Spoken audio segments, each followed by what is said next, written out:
In Truth and in Spirit World of Worship Fellowship, iTiS World of Worship Fellowship. Today is Thursday, the 20th of February.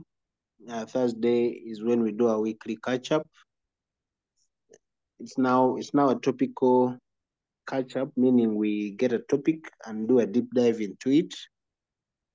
Yeah, so if you have time, join us every Thursday, 6 to 8 p.m. East African time. We'll be happy to have you. You can suggest topics as well, topics for discussion. On Mondays as well, we have Q&A. So again, 6 to 8 p.m. Please feel free to join in. The link is the same. The passcode is the same, doesn't change every week. So feel free to join us. But if you miss any of those live sessions, then we record and upload to YouTube. So if you go to YouTube and look for iTiS World of Worship Fellowship, you'll be able to listen to whatever we record here. Yeah, welcome aboard. My name is Jethro Msoke. I'll be your moderator for today. And the topic we're going to discuss is cheating, a reason for divorce.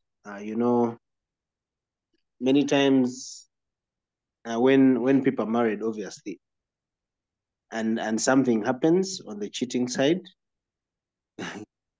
for some people, that's the end of their marriage, the marriage relationship, okay? And of course, cheating can occur by a man and also a woman. We're not going to restrict it to one gender, all right? So, yeah, and of course, we will first of all need to define what cheating is.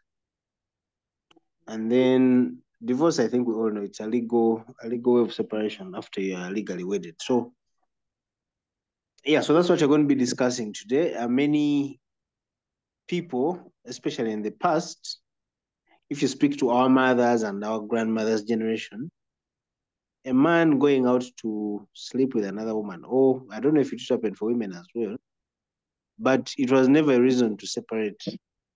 If it was, then those were very few cases fine between. But today we see that sometimes even on mere suspicion, marriages fall apart, leading in separation and many times divorce. So we just want to do a deep dive into this topic. Should cheating be a reason for divorce? Okay.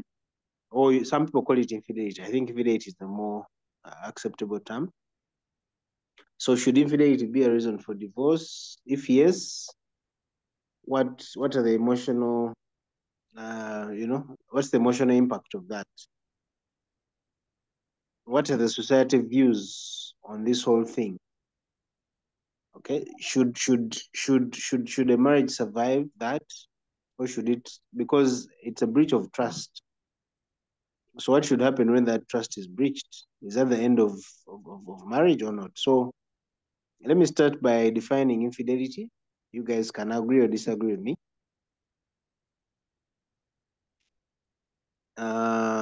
Basically, maybe we need to start there. What should constitute cheating or infidelity? Is it purely a physical affair? Physical meaning a man and a woman go and have sex together, okay?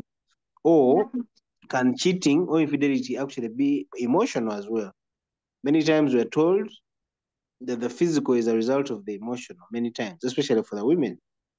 So is cheating emotional as well? Okay. How has cheating or infidelity changed in the digital age now that all of us on WhatsApp and where all these social media platforms, inboxing is easy. There are all these dating platforms. There's a case where a wife found her husband on a dating app. He actually had a profile there saying he's single and all. Of course, it begs the question, what was the wife doing on the dating app as well? So what is infidelity? Francis, would you want to kind of give us a working definition? I would define infidelity in a marital setup. By the way, cheating and infidelity are not only limited to married couples, because even people who are dating, they claim that someone is cheating on them. Even boyfriends and girlfriends cheat. So I think cheating and infidelity is a situation when people who are in an erotic relationship, one of those or both are involved in other erotic relationships. Is a situation whereby one or both of the parties in an erotic relationship get engaged in another relationship outside their relationship, where in a situation whereby the social norms of that couple do not permit that extra relationship. That's how I would define it. I thought cheating or infidelity should ideally be for where there's a legal relationship, or rather a legal agreement. How can, because as a single person, you're not committed to anybody in the legal sense. So how then can you cheat when you're single? Just clarify that for me. Yeah, because if you are in a, it's not only people who are legally married who are in a relationship, who have agreed to be in a relationship. Even a boyfriend and girlfriend who are committed to be in a relationship, or people who are engaged to be married, even those people are in a relationship. So cheating is for people who are in a relationship, in that erotic relationship, whether married or not legally married. That's actually it's more common to hear the word cheating amongst unmarried, I would think. So and so is cheating on me. I've seen so many girlfriends and boyfriends choosing of each other of cheating. And actually, some engagements break up because of, some engagements don't reach marriage, legal marriage, because of cheating or infidelity. Mm. Yeah. Okay, thank you. We are still trying to define infidelity, or as it's commonly called, cheating. Tom, what do you think? Can single people actually also cheat without a? Francis thinks so. What do you think? Or it's just for marriage? Yeah. Before I come in, I need help from those who understand English better than me. What does the word fidelity mean? Is it associated with purity? Fidelity. You're asking infidelity or fidelity? Fidelity, not infidelity, but fidelity. Oh, fidelity. Fidelity. Can I answer? Yes, I need Francis. an answer. Fidelity just means being faithful or being loyal to someone or to a cause. Oh, Being so faithful or loyal.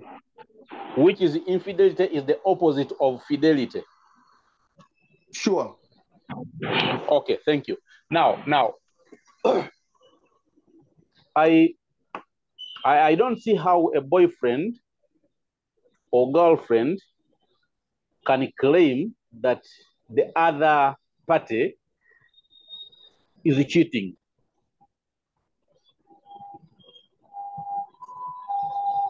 Because this is a boy who is a friend to a girl and a girl who is a friend to a boy,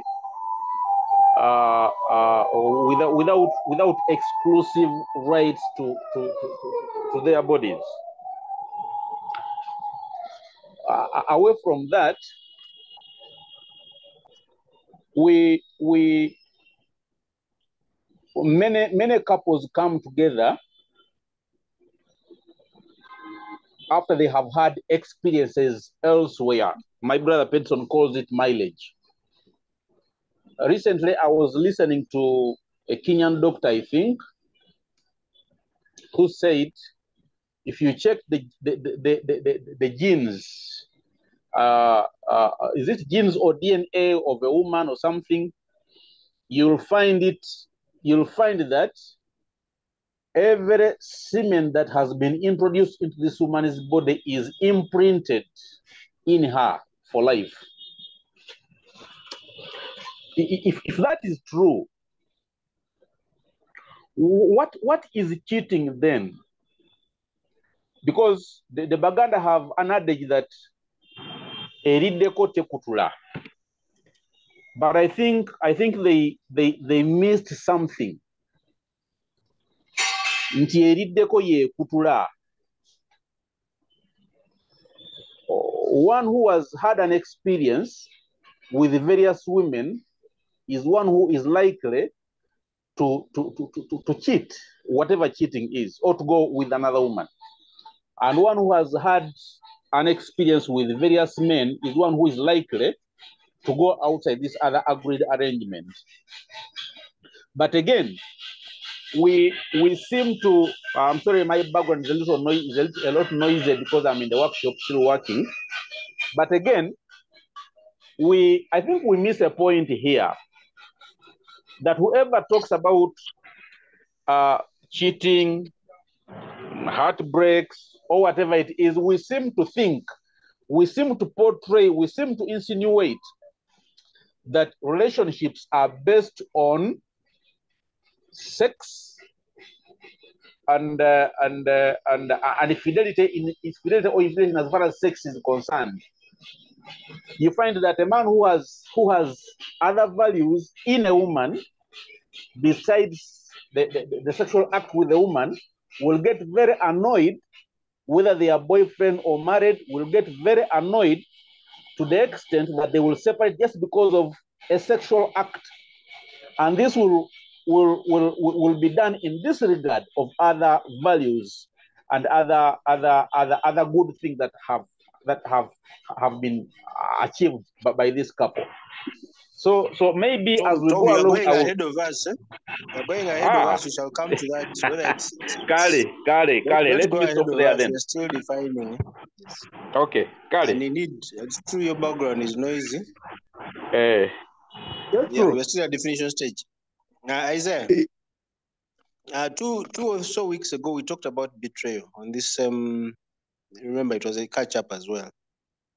And we kind of agreed that betrayal is just breaking a commitment you've made with somebody, whether it is written, verbal, whatever it is, but it's really going against your commitment and expectations as well as standards. I don't remember the actual definition, but something like that. So why wouldn't single people, even if they're not married, why wouldn't there be cheating among singles if they have such a kind of agreement or expectation for that matter? Why shouldn't there be cheating among singles? Well,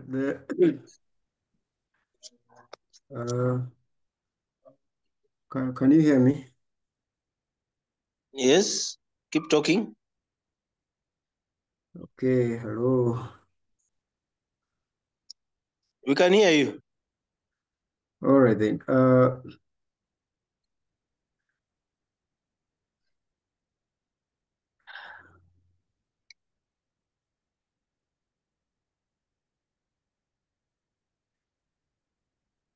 There are two things. Hello? Yes, keep talking. Okay. Well, for me, there are two things. One,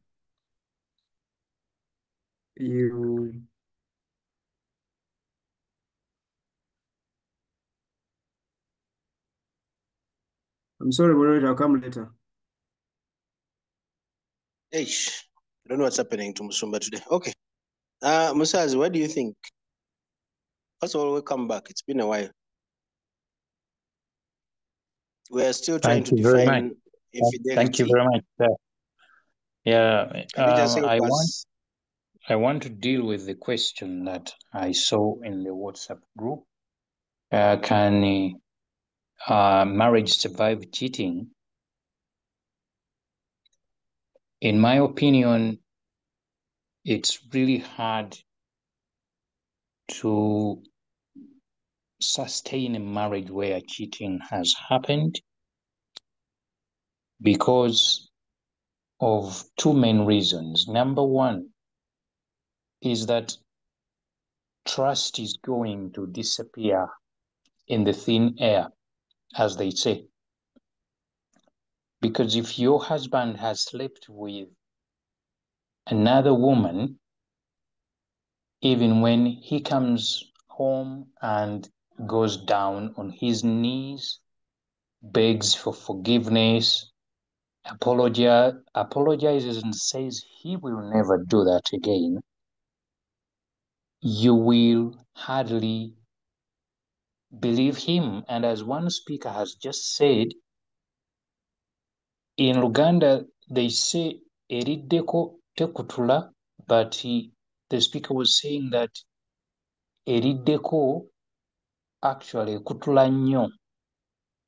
So if your husband has slept with another woman, maybe the woman was very sweet, sexually speaking, of course, chances of your husband going back to that woman are extremely high. So the trust issue becomes a problem. The second problem is that sex is supposed to be something really, really private. We are all adults. We know what happens when people take off their clothes and begin sexual activity. Anything can happen. Some people even do oral sex. So once evidence emerges that your spouse is cheating, all these things are going to go on and on in your mind.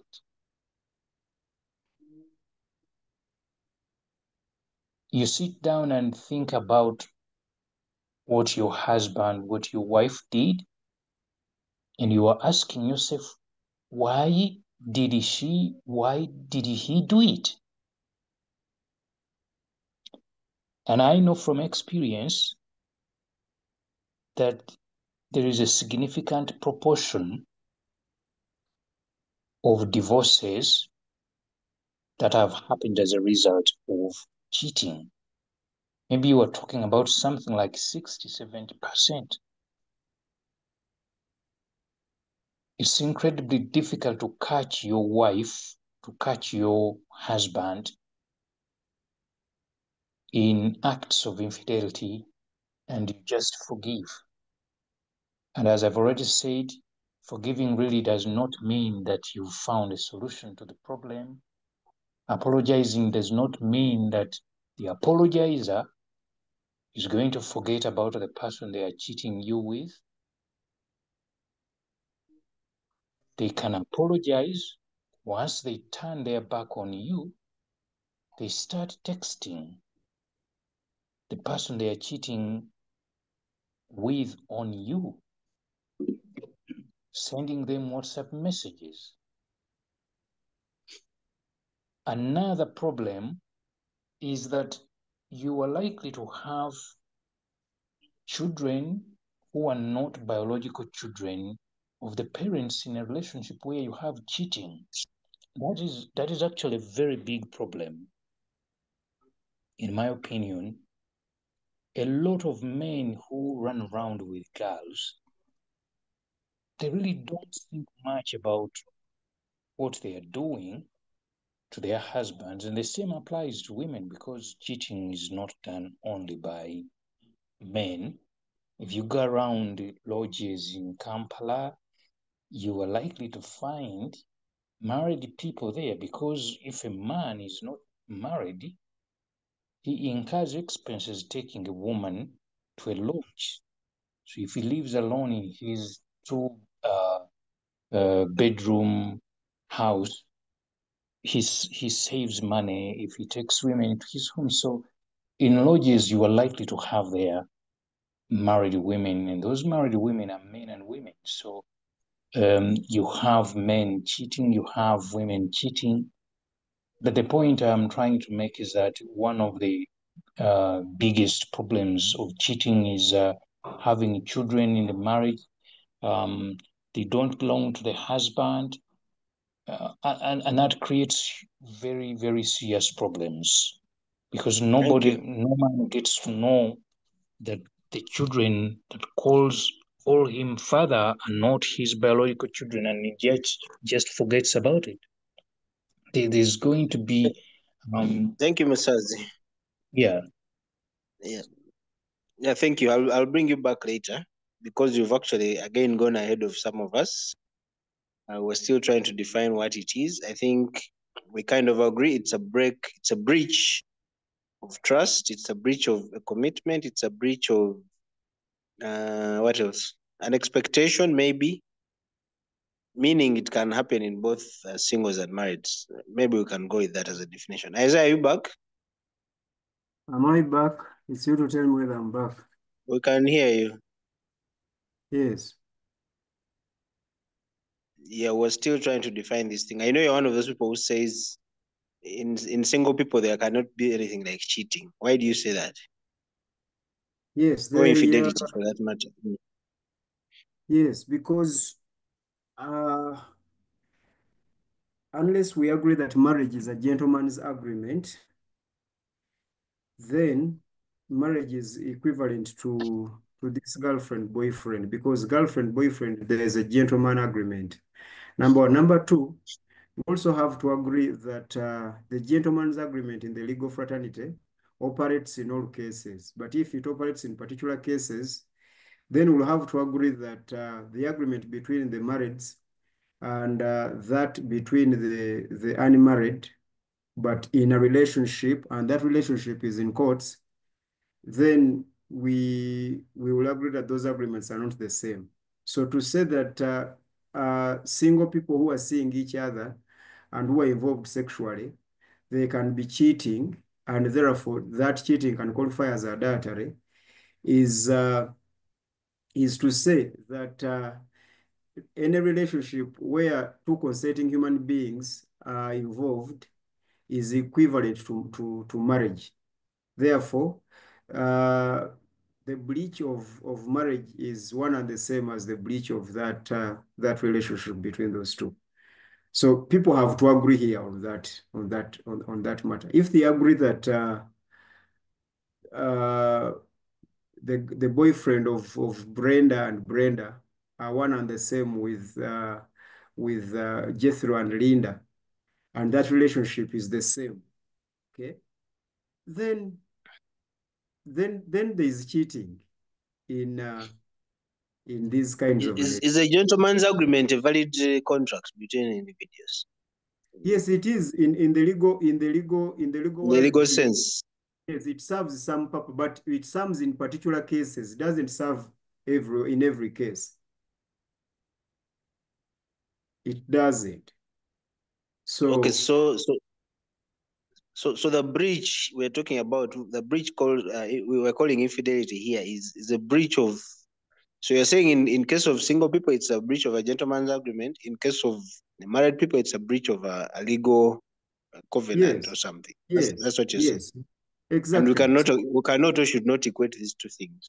No, we shouldn't, because whoever equates those two then should give us the rationale of officiating a unofficial relationship already. Because all single people know that in one way or another, marriage is the goal. Even single people do not consider their thing as marriage, but they also consider marriage as a goal.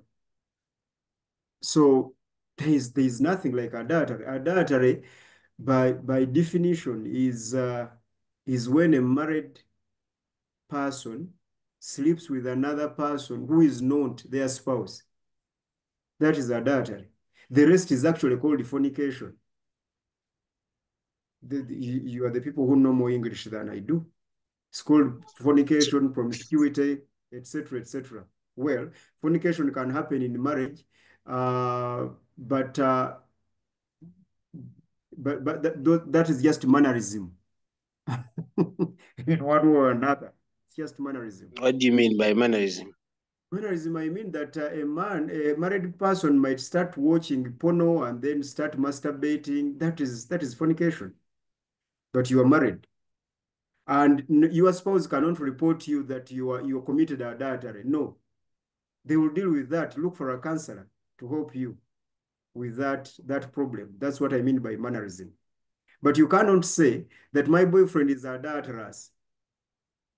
No, that promiscuity of your boyfriend or your girlfriend does not qualify as adultery. Adultery is exclusive. What am I saying? In dating, you see, the problem is that things have been changing all the time. We have now lost a record and touch. In dating, there are stages where the relationship is open. Everyone can see any other person. Okay?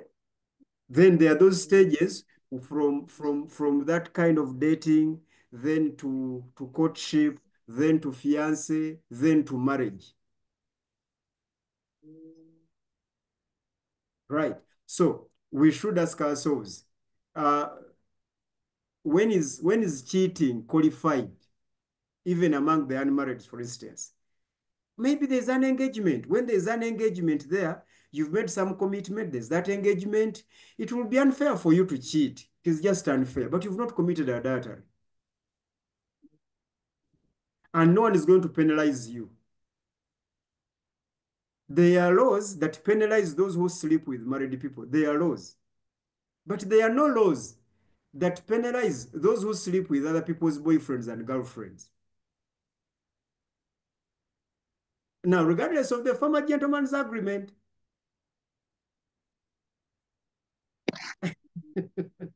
Now so, you have introduced another term called adultery, yes. which I think is kind of throwing a spanner in the works. But typically, infidelity refers to it. It encompasses both the married and unmarried. Adultery is of course for the married. So infidelity is like the broader umbrella where all these things fall. Then if infidelity covers who and who?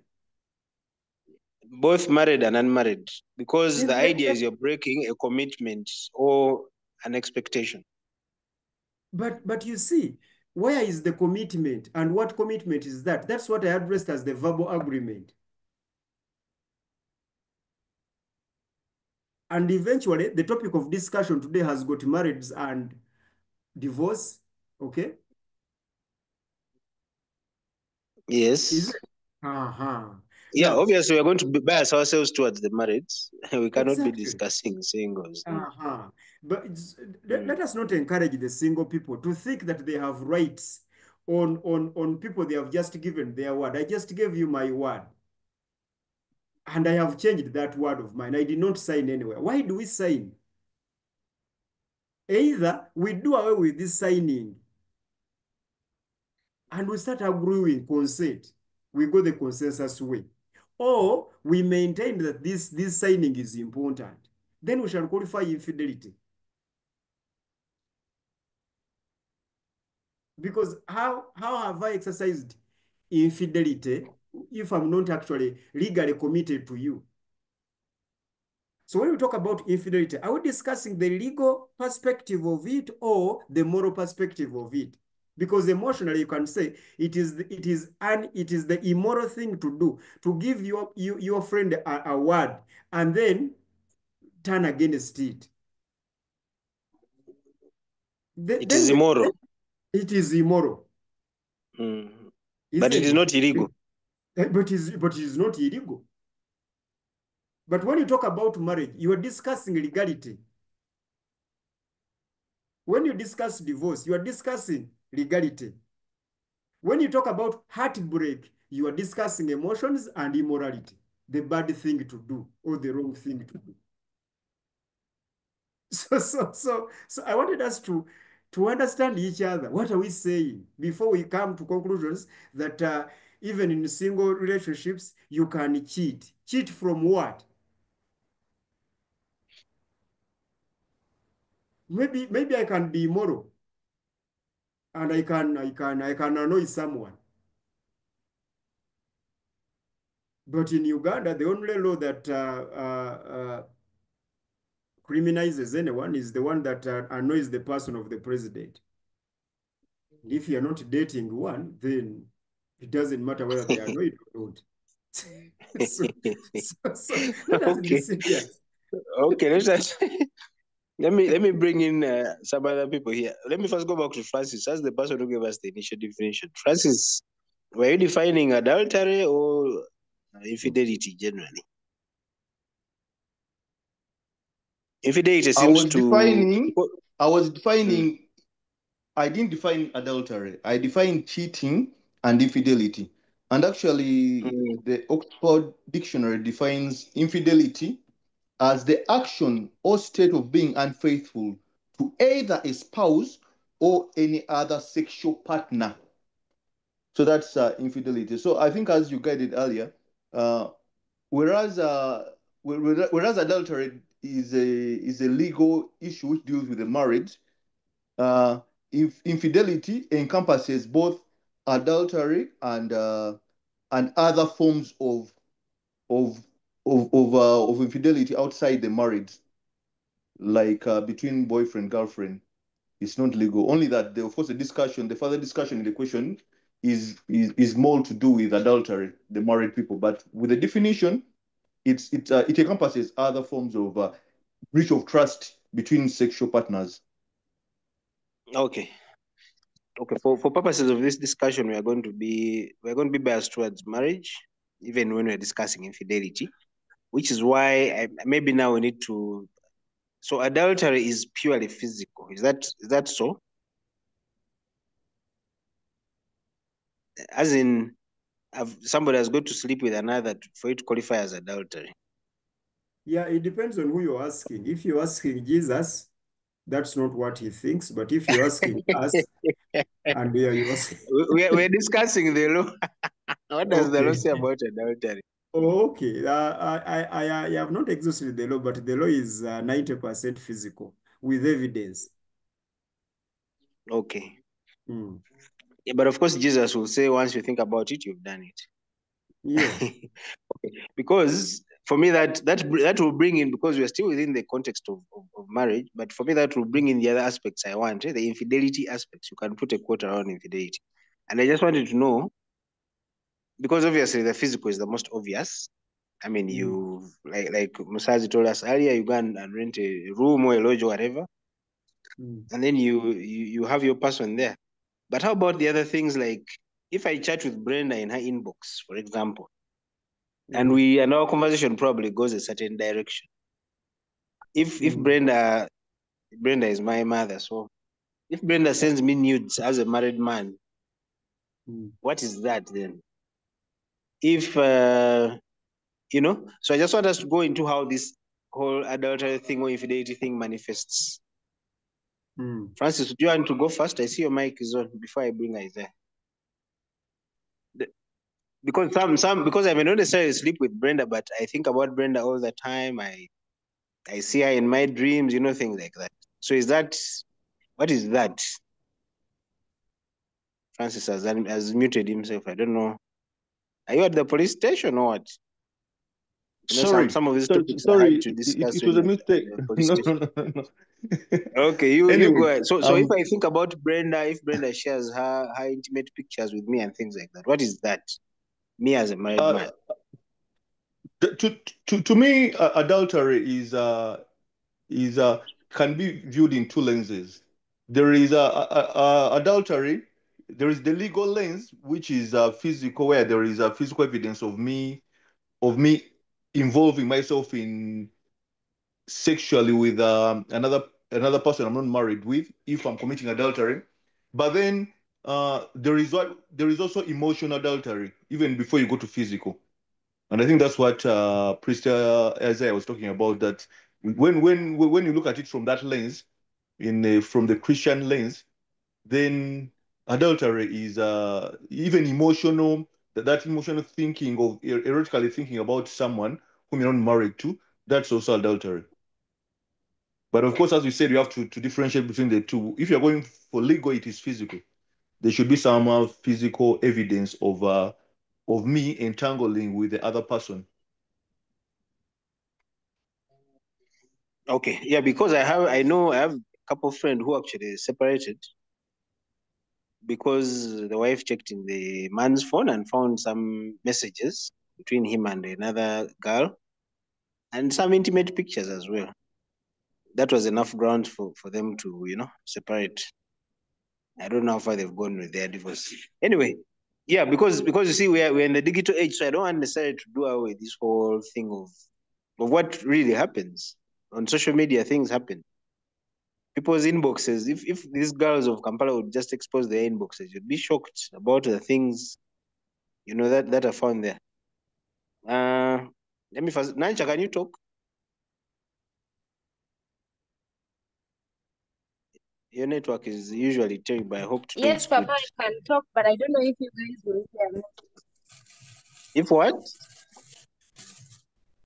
If you guys will hear me, because you always complain about my network. Okay, we can hear you. So just talk. We can hear you now. Mm-hmm. Yeah, we're trying to see how this infidelity manifests. Of course, physical is the most obvious. There's even no argument about that. But how about if I sent you intimate messages, Brenda, or intimate pictures of myself, or you did the same to me? Then what is that? If I just have a It's all cheating. It's all cheating. It all starts. Like when you start giving yourself excuses to flirt with another person, with that particular person, that person you're not married to, and then you start to flirt, and then you start and you start acting in ways that you should not be acting, and those ways are suggestive to that person to lure them into being emotionally entangled with you in ways that would lead them to desire you sexually. You're cheating. Mm. Mm. Okay. Thank you, Brenda. Your network is good today. I'll bring you back later. Isaiah, what do you think? We are trying to kind of look at if there are different aspects of infidelity besides the physical, but within the marriage context, of course. Well, If a guy is watching porn and jacking off, or a woman for that matter. The Merriam-Webster dictionary, now that we are talking about dictionaries, defines infidelity as the act or fact of having a romantic or sexual relationship with someone other than one's husband, wife, or partner. Now, for this question's sake, I am going to concentrate on having a romantic or sexual. Now, there's a difference between sexual and romantic. Did you note that? Sexual and romantic, yes. Yeah. I noted that. Yes. While one can happen with the other concurrently, but one can happen without the other. And both are considered infidelity. So sending those messages and those pics, etc., it qualifies as infidelity already. And it is at that point that Jesus qualifies. Now I bring back my Jesus. You bring your Jesus. Yeah, You because always sneak him into our discussions. You bring him. Because he's one of the greatest philosophers that we had in the history of this world. And you don't have to believe in him. You just have to think of what he said. Because he said that you have heard that those in the past were told, thou shalt not commit adultery. But I tell you, whoever looks at another suggestively has already committed adultery. Now, for him, he even considered looks, because he knows how we look and what we imagine. That is already adultery. Now imagine sending nudes, text messages, taking care, giving all this intimacy, because your intimacy belongs to your spouse. But if you start giving it to another, then you are exercising infidelity. So I agree with that part. My only problem is whom am I cheating from? Who is that person? Who are they? That's my only issue here. It's not, my issue is not with whom I cheat with. No, my issue is whom am I cheating from? Who are you? You who say that I cheated from you, who are you? I'm your That is, spouse. Oba, I've not understood the question. if you are my spouse, then I'm cheating. But if you are my girlfriend, really, I'm cheating. No. We're not talking about singles. We are now in the marriage context. Okay. So the Now in the singles, we already dropped them. okay. Now in the married context, yes, you are cheating. You are cheating. And you are committing adultery. And you are committing infidelity. In that sense, is there a married man who does not cheat? When I walk on the streets of Kampala, and the kind of women that walk the streets of Kampala, you men, you know, and how they look and how they dress, is any of us safe from this thing called cheating? Or infidelity, rather. Infidelity, I think, is the... Is there any married woman who is not an infidel as well? Or do they go around admiring six packs on the streets? Or yeah, it is natural, gentlemen and ladies. It is natural. The only thing you can do is to make sure that you put yourself in check, control yourself, and then go back to your home. There's a soldier here who said, I think it was my uncle El Tumwine, if I remember very well, that normally when I walk on Kampala streets, I am collecting appetite and I go and eat home.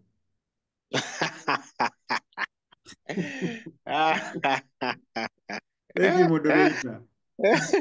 Thank you, Sebo, Mr. Appetite. Musazi, your hand is up.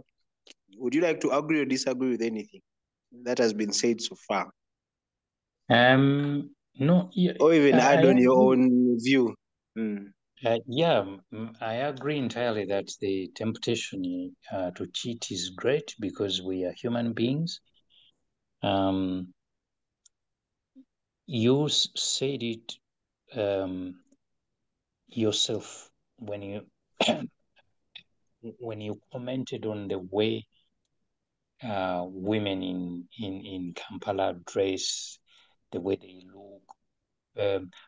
I look at women. I'm sorry to say this, but this is just my opinion. I look at women as food. You know, if you go to a restaurant and they bring the menu, and the the menu has got a variety of dishes, you are spoiled for choice. You don't know what to choose. And I think the same does apply to women, where men are concerned. You are in central Kampala, you see very many women who are attractive. You go to Chikubu, you see the same thing. You go to Old Kampala, as long as you were in Kampala during the time, you see the same thing. Having said that, if you were in a committed relationship, I think you've made a promise that you are going to have sex with only one person. And this is where the critics of marriage actually have got a big point, because they are saying that people who decided to get married are actually big pretenders, because they want to suppress this natural desire, craving, maybe some may even call it, by men to have sex with as many women as they wish. They call it a rich, varied sex life. Marriage says no to that. You can't do that. You get married in your late 20s, you're going to live to be 80. Maybe you are lucky your spouse is also going to live to be 80. One person, just one person. Is that really possible? I don't know. But as a married person, I try as much as possible to steer clear of cheating because of the reasons I gave when I was first given the microphone to speak.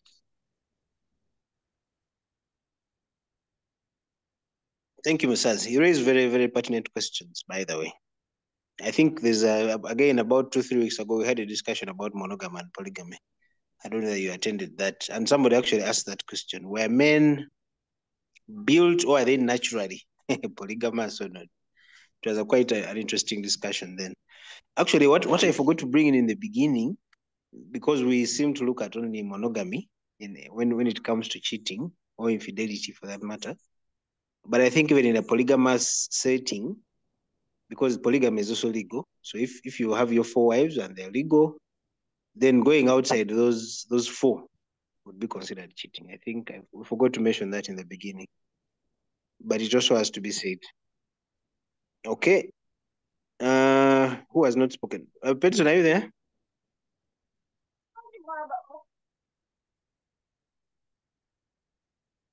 I'm here. Omuchwezi Rutendana. Yes, I'm here. Hey, how are you feeling right now about the subject at hand? I know I'm listening. I'm listening. I'm following. Moderator, Okay. moderator, for purposes of this discussion, Mm. I would like the public to know that one of the meanings of Rutembana is jumping from one woman to another, but satisfying them everybody. Batembana birushani bamuhorera bone. Benson, is that why you changed your name? The reason he's shying away from discussing this. No, I don't know. It's for my great grandfather. I don't know. I didn't know the reason. Akawa But na Well, bahamya. now you know. Petson akawa na bahamya. Akawa na bahamya. Now I know. I know. Thank you for coming to class, Benson. You mute yourself. I'll bring you back later. But Okay. Oh, you wanted to say something? Me, the issue of cheating, it comes from ownership, where we say that this is mine, and you even put boundaries. Meaning, if those boundaries were not there, then we'll not have the word cheating in our vocabulary. And this possession that we talk about, it is both physical, like we have been saying, and even psychological, or in our minds, that this is my woman, or this is my husband. So any suspicion, now I'm talking about the psychological part. Any suspicion that this person is actually cheating, then it becomes a crime on the other person who is suspecting. And of course the physical one, then we talked about it. Now, any person that comes in between, remember, this possession and ownership is between a man and a woman for a monogamous marriage. Now, whenever another third party enters, then and another third party enters physically and psychologically, then that's where also the cheating is starting, because you're breaking the code, or you're breaking the agreement, as we say.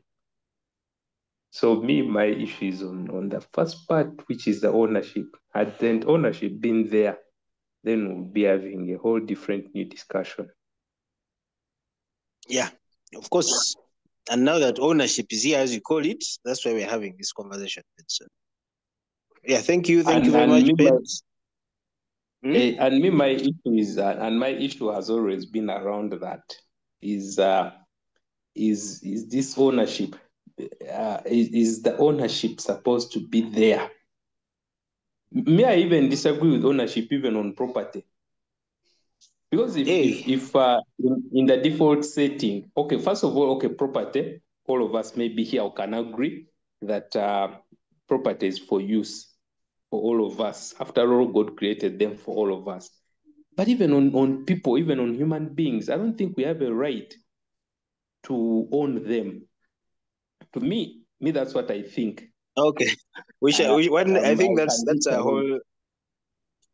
a whole topic for discussion, Benson. And I remember you brought up that same point when we were discussing monogamy and polygamy. Maybe we'll have another session where we can look at these forms of course, ownership is a capitalistic feature. So we shall maybe have a session here where we talk about communism, socialism, and all these other things, the pros and cons of each. But thank you. If you're just joining in, this is the iTiS Weekly Katchup. We do this every Thursday between 6 and 8 p.m. East African time. If you're listening to this on YouTube, you're welcome to join us anytime via Zoom. The Zoom link is somewhere in the description. The link doesn't change, the passcode doesn't change. Feel free to join in. If you have a topic you'd like us to discuss, we welcome it. Just inbox me or send us, a communication, and we'll be happy to discuss. If you feel like there's a guest we can also host, we are happy to host somebody. Just recommend them to us and we'll be happy. No topic is beyond discussion on this forum. We challenge things, we challenge all sorts of, stereotypes. Here we have, all types of people. We have the believers, the religious, the non-religious, the atheists, the fence sitters, the agnostics, and so on and so forth. It's all right. You're just welcome to this forum. If this is your forum, if you're looking for a place like that. We are 1 hour into our discussion. Before we go further, of course, we are discussing whether infidelity should be a reasonable ground for divorce. Okay, so in the first part, we defined what infidelity was in the broader sense. It encompasses both the male and female, depending on which definition you look at. But for this purpose, we are focusing on the marriage context. So we're looking at infidelity within the marriage context. Of course, adultery goes without saying. It's a form of infidelity, as the physically sleeping with another who's not your spouse. But then there are other aspects of infidelity, the emotional things. We talked about walking on the streets of Kampala and seeing all these bummy, curvy women. We talked about inboxing a young girl or she inboxing you in return and sending you her private info, pictures, or whatever. Talked about, all sorts of things that marriages struggle with. But before we go into whether it's a reasonable ground for divorce, and I know guys here will have very, very strong opinions, I wanted to first bring back Nancha as the resident psychologist here. What is the emotional impact of being on the other side? Of course, you as the person doing it, you may not feel the emotional impact. But Nancha, if you can unmute, what is the emotional impact of infidelity on a person, on your spouse?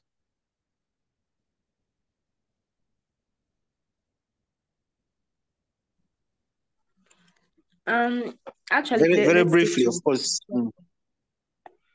So the person who is being cheated on, once they find out, the impact, they start to ask to question their role in this marriage, like who am I in this marriage? Like, what does this person take me for? Am I even useful? They start to feel useless. They start to feel no longer attractive. They start to feel not enough. So wherever they were doing work, knowing they are well appreciated, now they no longer feel appreciated. So that means that even what they bring into the relationship will no longer be as good or as effective, because it will no longer be well done as before, because of their state of the mind. It's really very disturbing for the person who is being cheated on. You're wondering, is it me? Am I not sweet enough for him? Am I boring sexually? Am I, you think a lot of things. It can be a man or a woman. So either of them, they no longer feel like their input in the relationship is as valued as they did before. It adulterates their mind completely on in regards to the person they are having a relationship with. It adulterates your mind. Okay, thank you, Nancha. You've painted a good picture. So there are self-esteem issues. There are questions you can question yourself. Am I enough? Have I been living a lie all my life? And so many questions. I now want to paint a picture from the other side, because from the person doing it, you probably have your reasons as well. And most common ones, I was tempted by the devil. Why you don't do this for me, or why you stopped doing this for me 20 years ago, and things like that. Musaz, your hand is up. Do you still want to talk about the emotional impact of infidelity before we go into whether it's a justifiable No, it's reason to actually leave a a marriage? question. You have a question? Yeah, it's are we not really to blame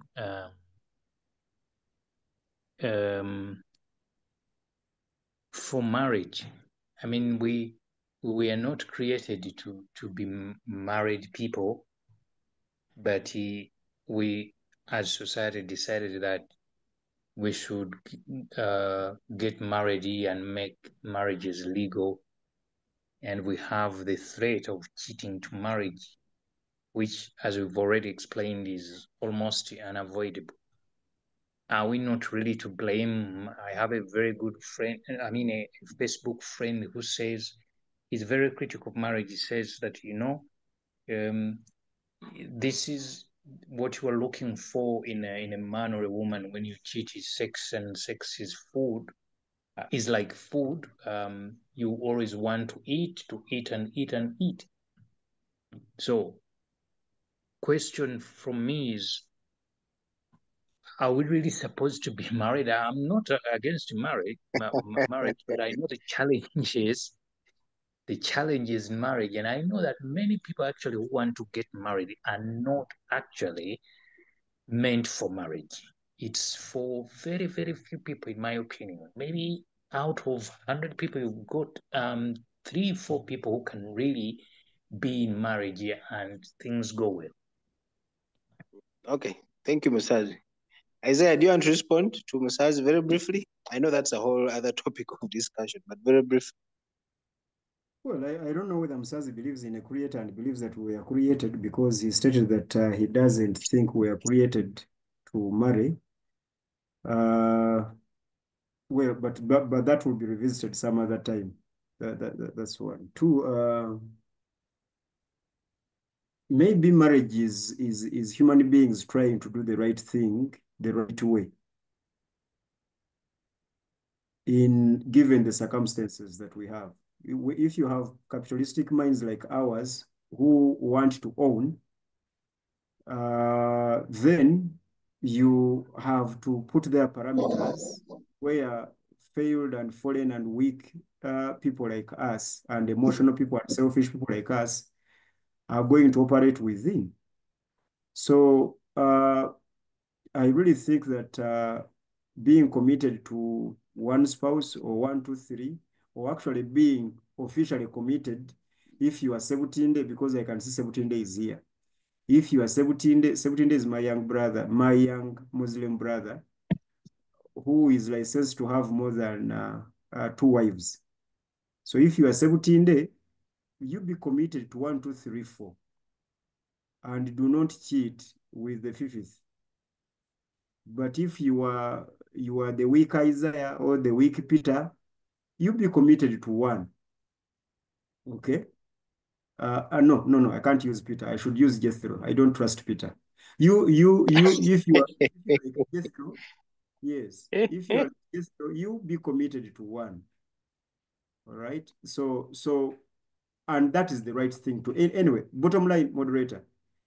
Marriage is somewhat a mechanism we have come up with to do the right thing the right way, to avoid, okay, to avoid problems that might arise in doing the right thing the wrong way. Okay, we are still now, what we are doing here, we are investigating whether what we have termed as the right way is actually the right way, and how can we improve it, or should we actually even dismiss it and be innovative and come up with another right way of doing things. Then that's why we are here. But for me, I think Thank that you must have a sexual partner really in life, now that you even have the sexual tools. Thank you, moderator. Thank you. Nancha, you want to answer Musazi's question? I see your hand is up. Yes, Papa. Very briefly. Yeah, I think I think but by the time humans go to this stage where they say no, now you have to marry someone and commit to them sexually in a romantic relationship, and to pay and to be in this relationship under the law. I think it was as a result of our growth and revolving. Perhaps we started as just finding someone you like, and then raping them, and then giving them your kids and all that. And then eventually we grew and we realized that was not right. It was bad. And then we grow, and then we start to get to a point where, like, no, you have to be decent, a decent human being, civilized, and then go and ask for their hand. And then because of the jealousy, everyone wants to, have the best thing for them, for themselves, to pass on their genes. So I think it evolved to such an extent that we got to realize that, oh no, we actually need to do this in a legal way, and even put protective rights there so that there is no abuse, no more abuse. I think it got to this point because it's exactly what we needed. Thank you, Naja. And probably in future it will change. We keep asking ourselves these questions. Is this the right way we solve this problem 100 years ago? If it's not, maybe it will change in the future. But yeah, thank you very much. So I want us now move to the meat of the discussion, okay? Having defined infidelity, having looked at the emotional impact, even the justification in some cases. Sometimes it's maybe the spouse who was doing some things they're no longer doing. Sometimes it's just temptation is just in your face. You work with this pretty young lady or pretty young man. There are many reasons which could lead to infidelity, but we're not going to go into those. So I just want I'm going to ask a series of questions, and whoever is coming, just feel free to kind of wrap up your submission around these. So is cheating really a justifiable reason to leave a marriage? Are there situations where staying together might be better? What factors should the couple look at before considering this very difficult decision of separation or divorce? Okay. So whoever is submitting, I want you to stay within those parameters. Is it even possible to successfully survive infidelity as a married couple? How? If yes, how? If no, how? And so on and so forth. That's what I want us to talk about. Peter, my brother, are you there? Are you following? Hello? Yes, I'm here. Yeah, I've given you the parameters I want you to make your submission in. Can you attempt? Is it justifiable? Is it a justifiable reason for divorce? If yes, why? If no, why? Is it even possible to recover from this? Because it's a breach of trust, like we've seen, among other things. A breach or a breach of trust, if it was trust that brought you together. It is a lapse in good judgment to think that whosoever is married, they are married because of trust. Or whosoever is married is emotionally involved. That's a lapse in good judgment. Because the term married, I was not here at the beginning of the talk, but the term I am married is a legal term. Now, legality has nothing with understanding. Legality has nothing with reasonableness. Legality has nothing with trust. Matters of trust, matters of fidelity are matters of obutegev, not matters of the law. So, because I am married is a legal term, then divorce too is a legal term. So where there is marriage, there is divorce. Probably, maybe we could find another term. We could find another term. So divorce wouldn't have been present. I mean, it hurts, it tears, it unbuilds. It is not something to embrace. But where we are, where we are, divorce sometimes is a solution, if not all the time. But the most important thing is why we got married in the first place. Why did we get married?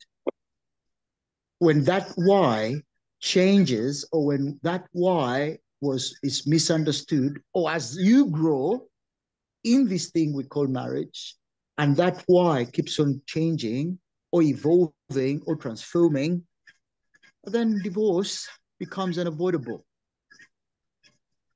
I submit for now. Okay, Peter has answered very philosophically, as expected, but thank you. Francis, are you there? Are you still there? Besides, I see Yes, your I'm hand, here, I'll come sir. to you. Yeah, yes. Is infidelity a reasonable ground for divorce? Infidelity, In your opinion, why or why not? yeah. Infidelity is only a reasonable ground for divorce if the shared norms of that couple, if the shared norms of that couple are to the fact that their relationship must be exclusive. Their sexual encounters or sexual relationship must be exclusive. And I emphasize shared because in many couples where there is a divorce lingering, the husband or the spouses, the husband or the wife may not share that notion of their view on fidelity or infidelity or adultery. So to me, the grounds only suffice, the adultery grounds only suffice if the couple shares a belief and practice, a belief in the commitment to exclusivity. I thought by I'll getting give married, you, they already share that belief. yeah, but we live in Are we now going back we to live the in a, beginning? Mm-hmm. we live in a socially eclectic and changing society and bodies and beliefs and what you cannot you cannot my belief 20 years ago when I got married about fidelity and even before getting the institution are different from the reality when I got into the institution of marriage. And you cannot tie me to the same belief of the same ignorant belief and decisions which I made 21 years ago. And I cannot tie my wife to that either. So it's this commitment which was made is subject to time and what has transpired over time and our belief systems.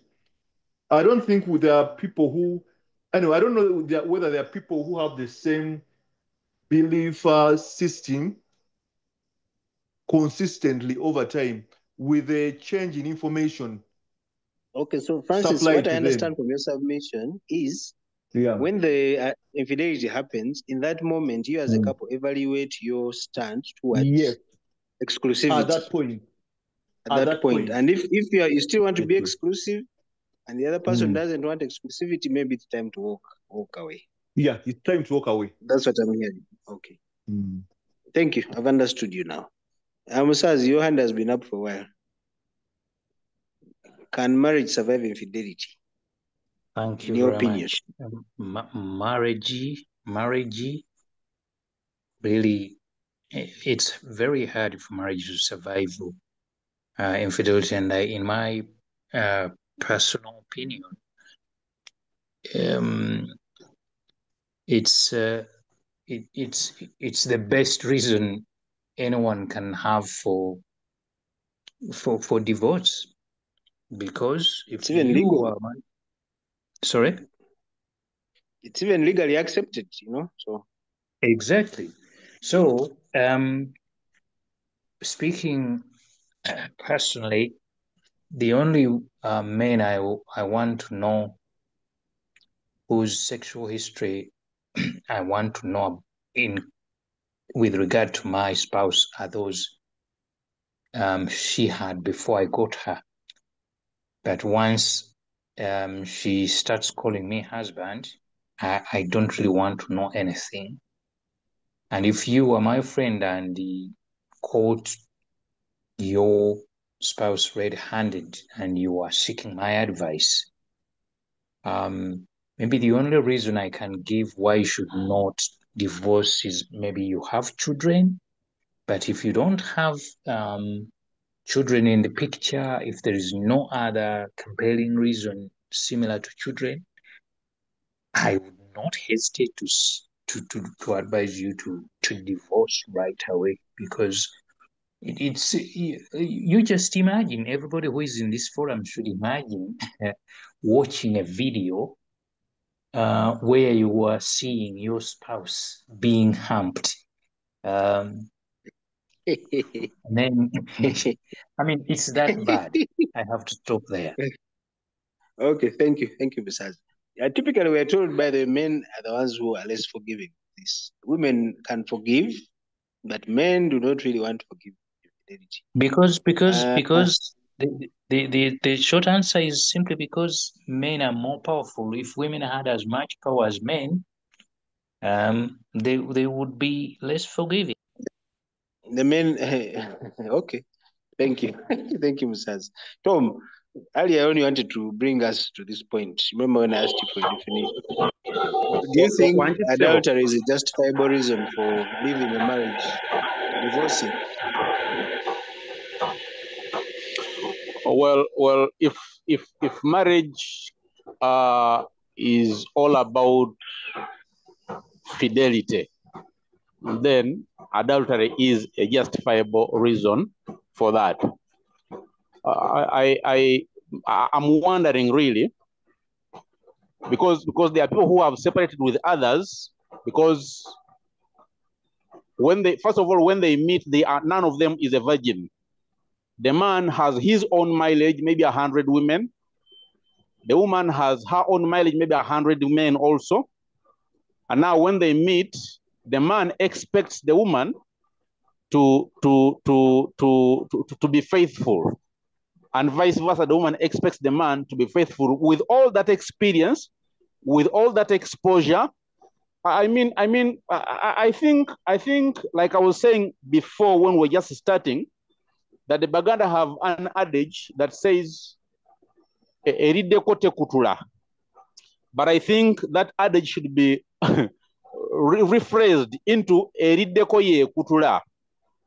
Expecting a man who has slept with various men to be faithful to one man is impossible.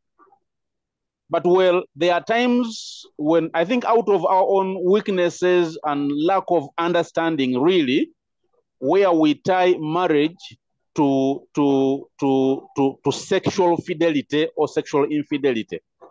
I think this is wrong. Personally, I have a friend who has a mattress manufacturing company, who started with one woman. Along the way, he met a lady from the university who helped him to go on the net, and they now have a factory, and they are well off. They have money. Now the first woman thinks this man was very unfair, and she decided to leave the man's house and go to a rented home. The man says, "I have built you another house, come and stay here." The other man says, "No, I cannot come there." I think there are times when we don't think through these things because of selfish ends. So ideally, okay.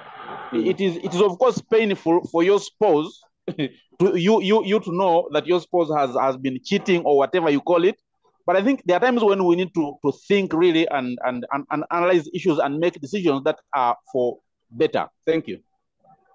Okay, thank you. So Tom is saying that marriage has more benefits.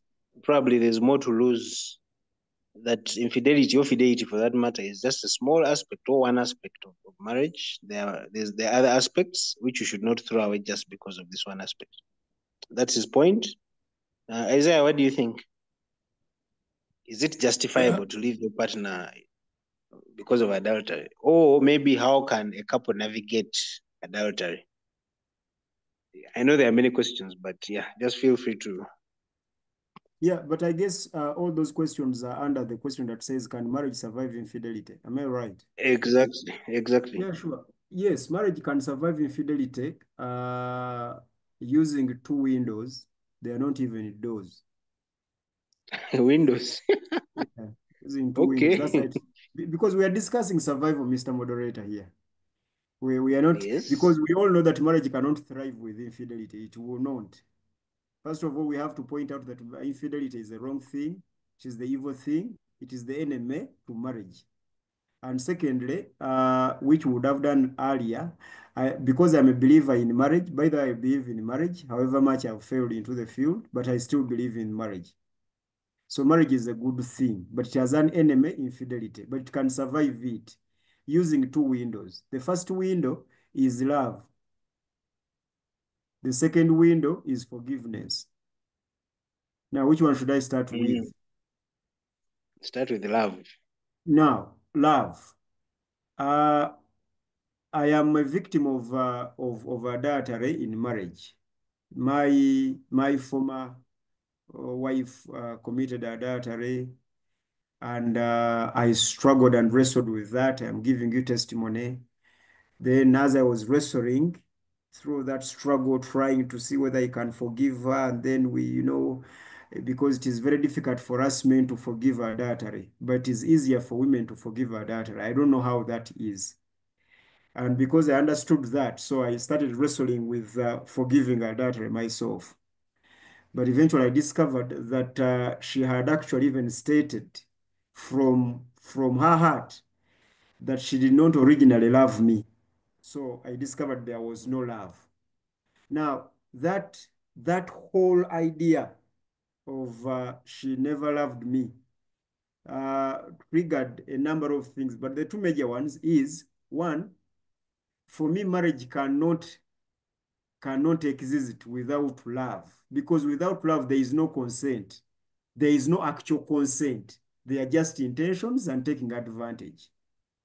So when I discovered that my ex-wife did not actually love me originally, but in her pleading for forgiveness, she even confessed, because I asked her, but you said here, you wrote some message here. Okay, through the data that I was collecting, I collected that she had written to someone confessing that she didn't love me, but she's now my wife.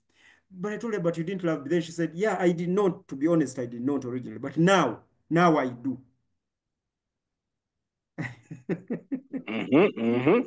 Shouldn't Francis's point then come in that evaluate at that point? Exactly. These are things that I want us to think about in my testimony. You listen to my testimony. I'm giving you a real life experience, what I went through.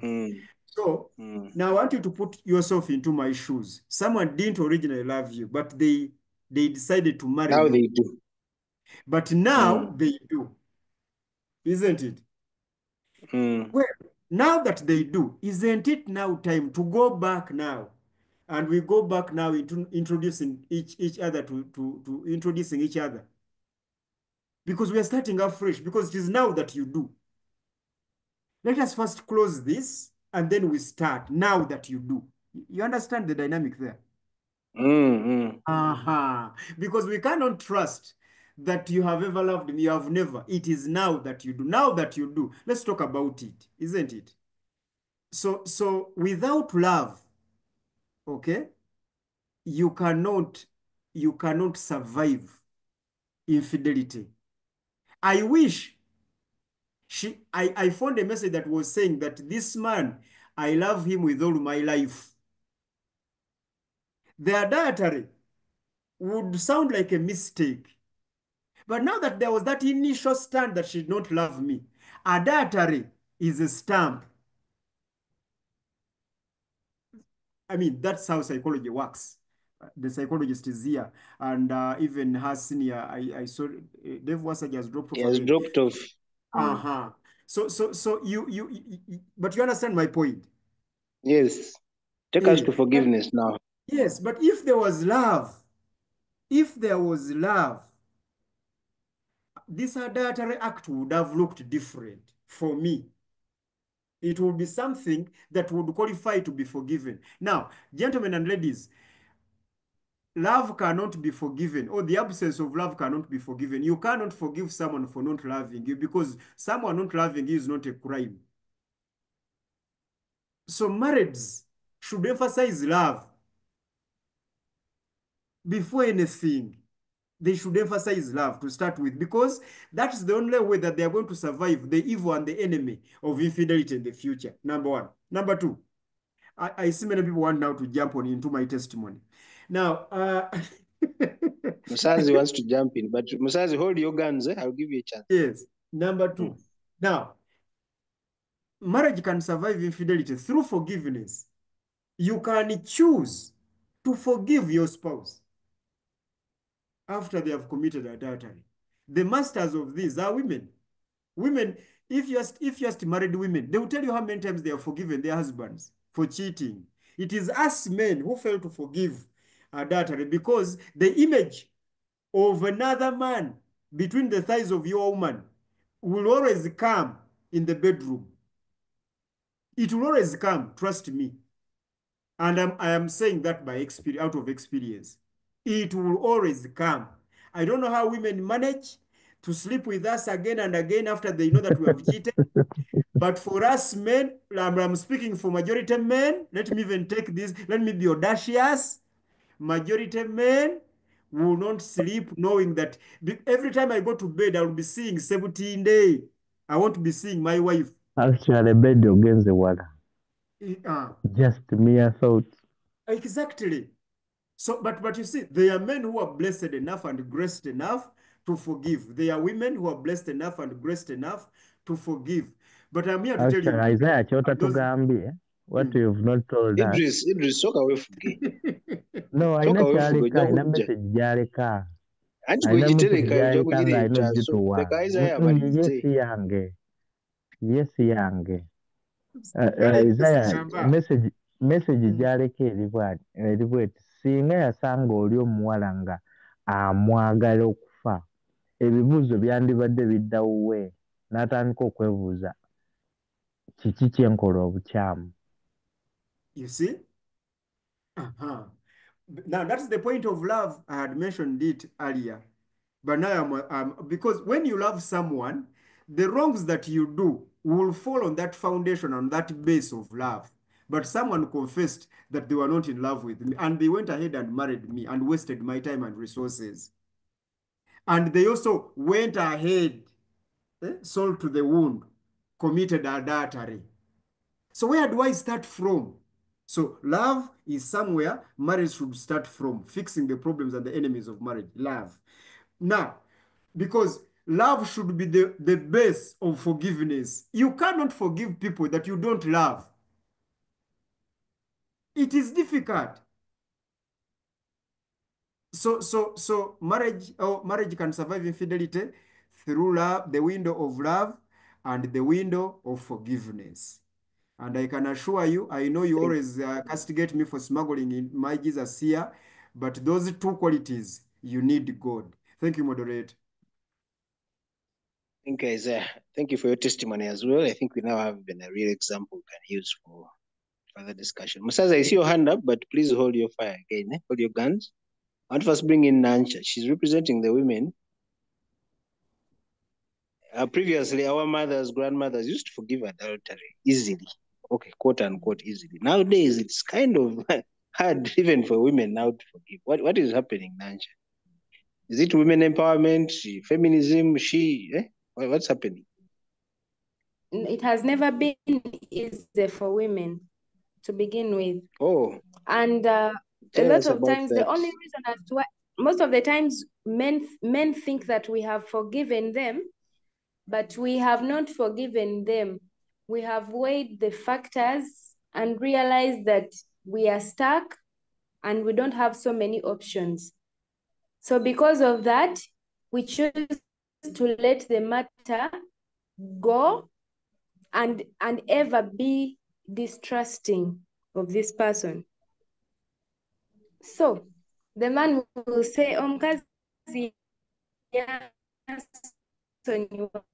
she forgave me. No, we did not Our network is broken. Nancha, your forgive network is you. is We misbehaving just now. decided okwesonyiwa ensonga eyo, Let's have another. and then because Nancha, we can't hear you. we It's killing our recording this don't week. have so Let many, me mute Nancha. oh Jesus Nancha, we Christ. can't hear you. And now can you hear Sorry. me well? Okay, that's it. That Is sounds this better. okay? Just let me first get off. Manang. Okay.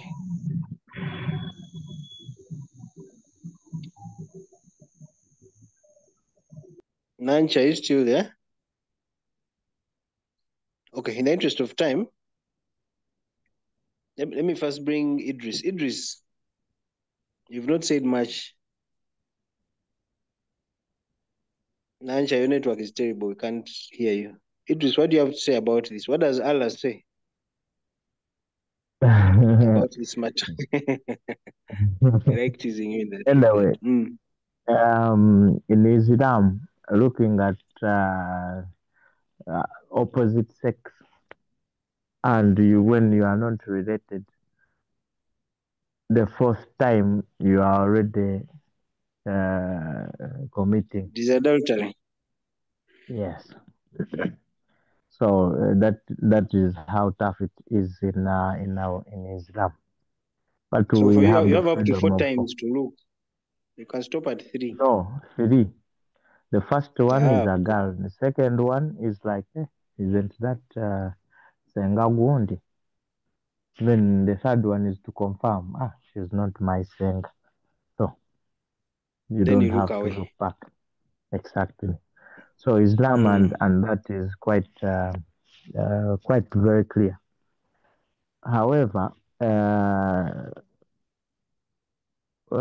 nsonga nyingi by the way ndaba time ntono ate abajambula bangi natuuse dda 1 hour ago.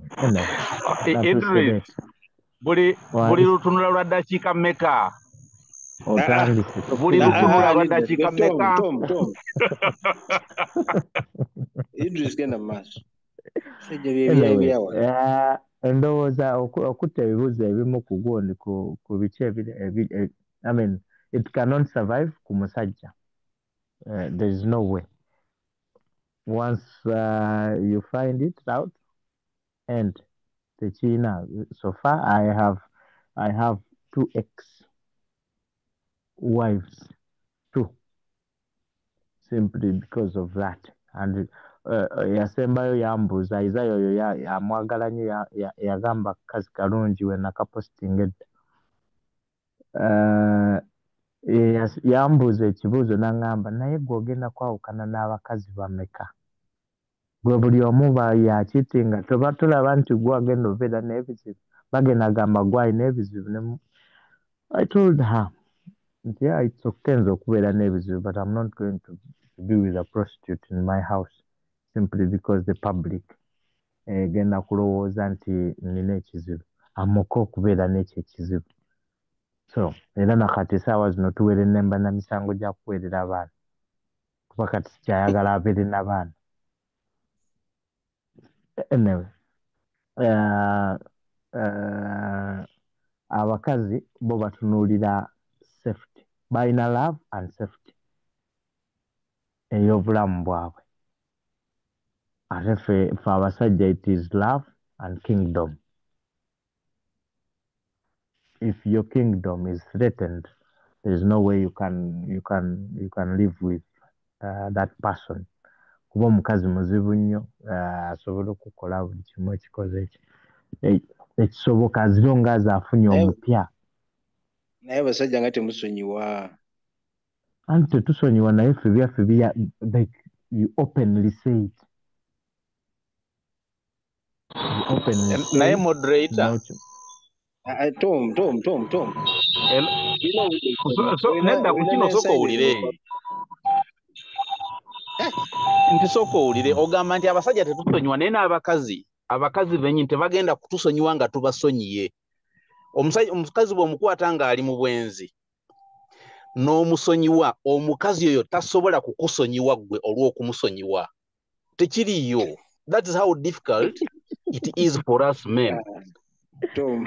Anyway, so there is no survival for that. Naye omukazi can forgive you with promises. In most cases, abantu bensinza okulaba what they do, they give to them, send flowers, you know, they can easily forgive mweyo engeri enjawulo olw'ensonga Brenda akyogeddeko nti for them it is safety. Atunula wa gy'alaga ewa Isaiah naye bw'atyo, ewa gundi nga kansigale wano nga wembala ekiddako. Then with time atuuka n'akusonyiwa, kituuka ne kivaawo. For example mu Busiraamu bwemuba mukimanyi nti bw'ombanga kuba ewaffe tukkiriza divorce za mirundi mingi, emu ku yo y'eyokubeera nga tokyali munoowo takyakusanyusa ng'omutunulira you're not happy with them. Yes. Actually, most women we don't forgive, just twesonyiwa bwesonyi. Kambawe kineno. Idris maliriza submission yo. Yes, for example batugamba nti bw'obanga muno takyali attractive gy'oli, eddiini etugamba emyezi 3 ng'osula naye nga obadde osula naye, bw'omuba mubadde musula bwereere nga musula bwereere, you provide everything. If in those 3 months you don't touch one another, you go for a divorce. Naye ekirowoozo bwe kikujjira, immediately okola ekyo kisazaamu, then you find ways of getting better. Kikyengezaako okugamba nti omukazi bw'abeera naawe ng'agumiikiriza olwa safety ne love, atuuka ekiseera ekyo ne kivaawo, but it takes time. Fe abasajja it is there and then teri kuleeta busajja bw'omu busajja bwange. Thank you. Idris, ate omukyala baba gwotalabikira bulungi yakola atya? Naye kyekimu. Kale bebale nnyo. Musaazi, 1 minute. Our time is running out very fast. Thank you very much.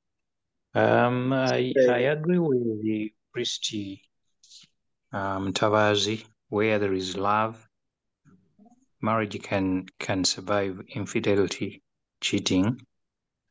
The question I want to ask is, if you forgive a spouse who has cheated on you, what really do you count as an assurance that they will not do it again?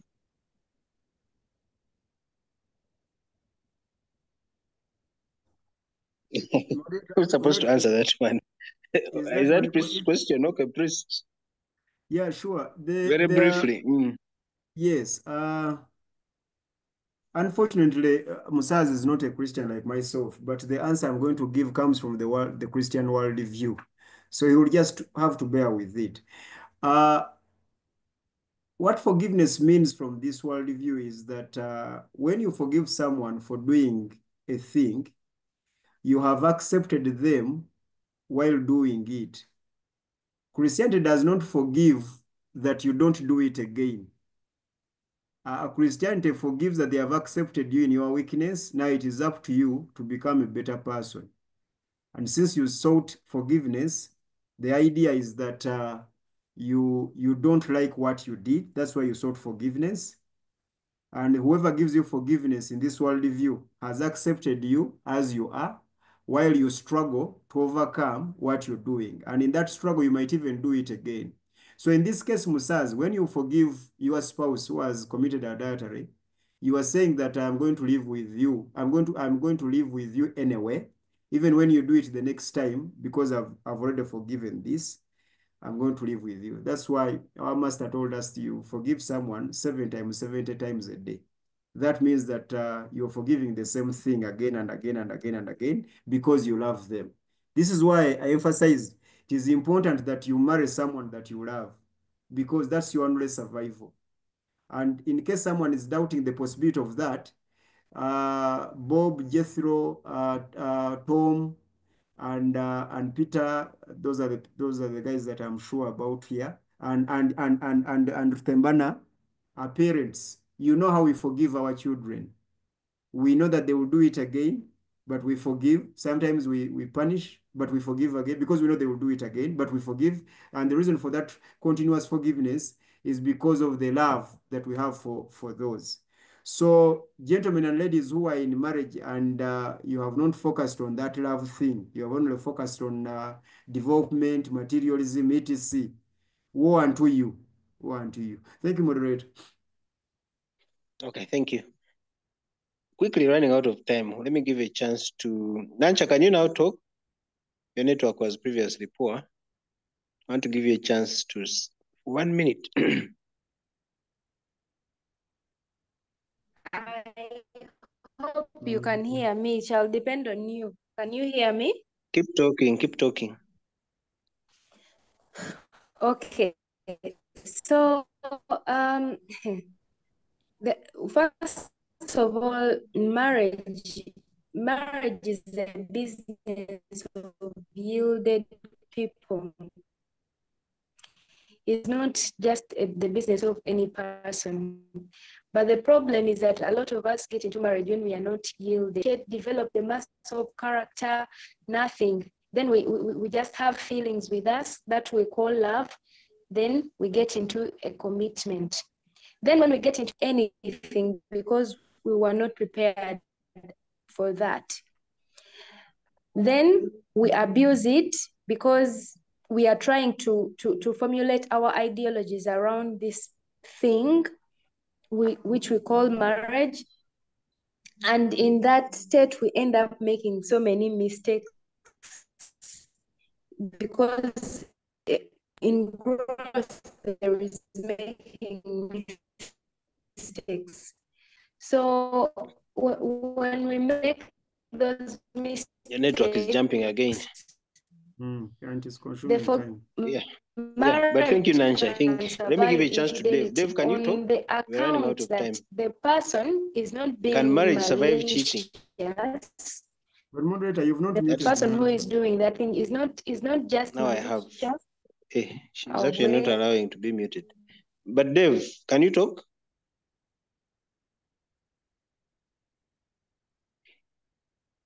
Yeah, saying human beings don't forgive. Forgiving or forgiveness is not human. Those are Dave's opinions. Bob, can you talk? Nancha, your network has betrayed you. Sorry. Bob, can you talk? Okay, Bob is probably busy at work. Who has not spoken? Rutembana,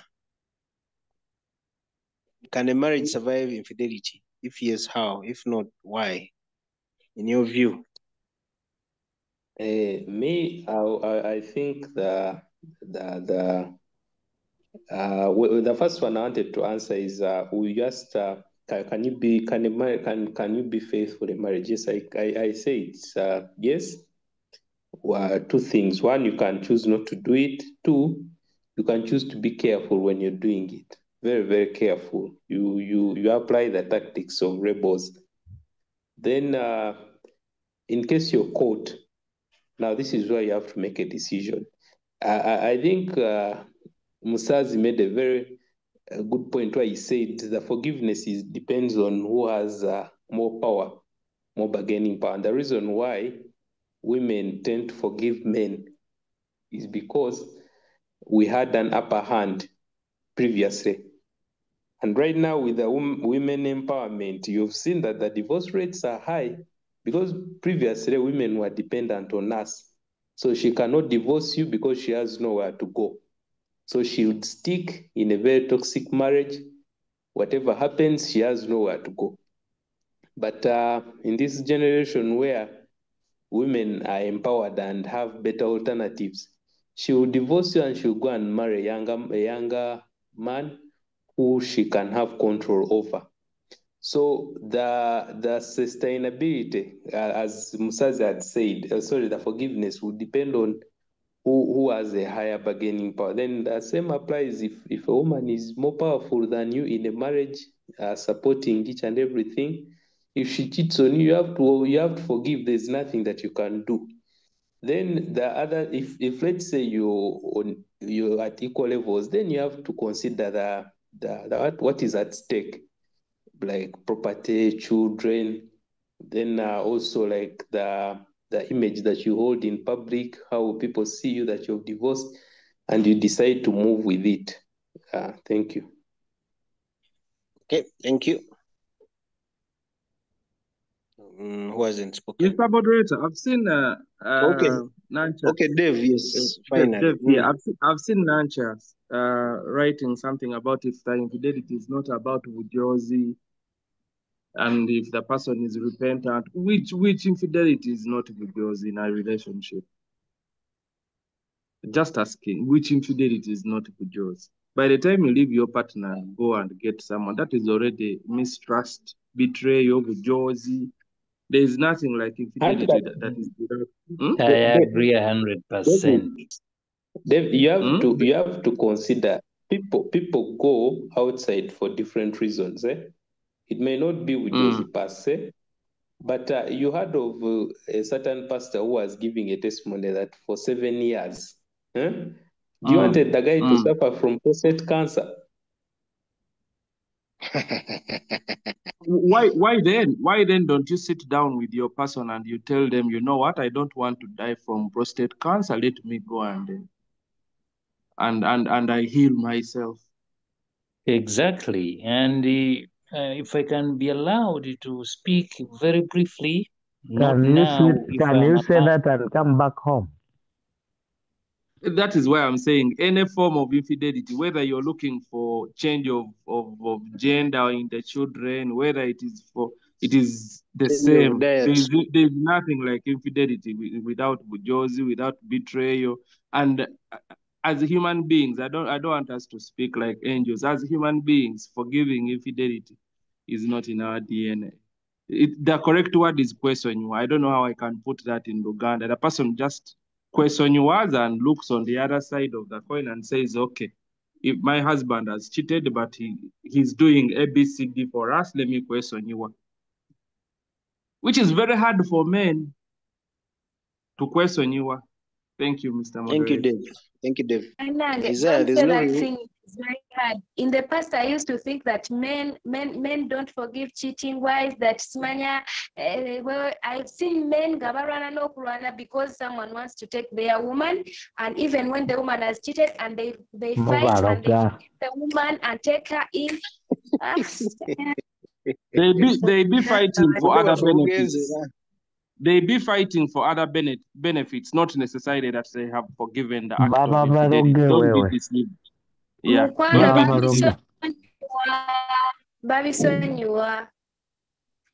you been forgiven yourself? Isaiah, forgiveness is not possible.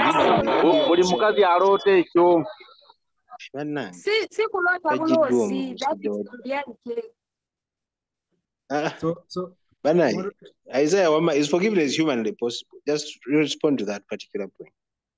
Yes, it is. It is possible. It is possible, but you see, the problem is the ability to distinguish pain from reality and the right thing to do. That is the challenge of all of us human beings. So forgiveness is possible, and it is always proper that you always speak for yourself. There are things that I cannot do, but Dave can do, and there are things that I can do and Dave cannot do. So it is really unfair to say that people do not forgive, but just avoid. No, there are people who forgive, and there are men who forgive adultery, Of course, the statistics are very low. And there are women who forgive adultery. And of course, the point of Rutembana and Musazi is also valid. They are victims of forgiveness. What I mean by that is that your wife has not forgiven you, but she's desperate and has nowhere to go. Which that does not even qualify as forgiveness.